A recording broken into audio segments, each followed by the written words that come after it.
The painful destruction of perfectionism. Perfectionism gets lots of credit for greatness in our modern society, but it's due no thanks at all. It wrecks people, even though we use the term like it's a great compliment. In reality, perfectionism destroys much more than it creates. Perfectionism is a hedge, a way to avoid failure, a hopeless attempt to avoid rejection by performing at an impossibly flawless level all the time. Perfectionism binds people to unrealistic standards. It's a guarantee of constant disappointment.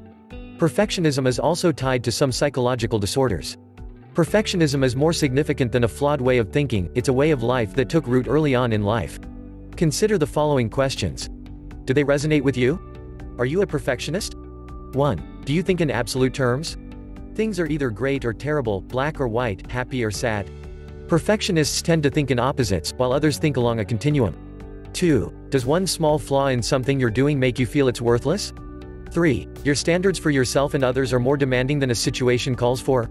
4. Do you feel like a failure if you're less than 100% perfect? In school, does a 90% A feel like a failure, in comparison to a 100% A? Would a B make you feel like a loser? 5. You can't delegate because you just know others won't do the job right? 6. You're often late getting work in on time. No project can ever be perfect, but that doesn't stop you from trying for a flawless outcome, at the cost of being on time?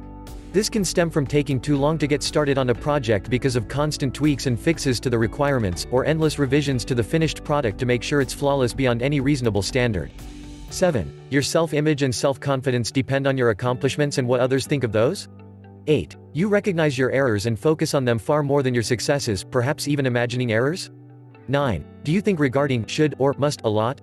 Like, I should never be late, and if I am, I've screwed up terribly, or my coworkers should always follow my instructions to the letter, or this report must be perfect, or it's worthless, and so forth.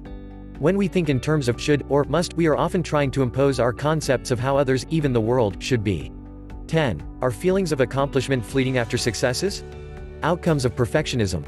A lifelong habit of perfectionism can lead to some successes, but always at the cost of happiness. There are no content perfectionists and few that are happy for long. Ultimately, perfectionists are not very adaptable. That's contrary to conventional wisdom, but the fact is that nothing in the world is perfect. No one is without flaws. A computer microprocessor can be made perfect for its requirements, but people aren't machines. Here are just a few of the problems rigid perfectionism leads to. 1. An inability to be happy with anything other than flawless perfection in any aspect of life. 2. Frequent frustrations and problems with relationships. 3. Chronic anxiety or depression, or both. 4. Health issues. Perfectionists prioritize their work over relationships, relaxation, and their health issues. These health issues get worse from lack of attention. Chronic stress and anxiety lead to stomach and GI problems like irritable bowel syndrome, high blood pressure, muscle tension, and joint pain, and can even make diabetes worse. Perfectionism harms the sufferer and all the people who love them. It compromises relationships and eventually erodes health and psychological well-being, but it's possible to change. Perfectionism can be moderated or even shed completely. It's a problem that in serious cases takes psychotherapy to resolve.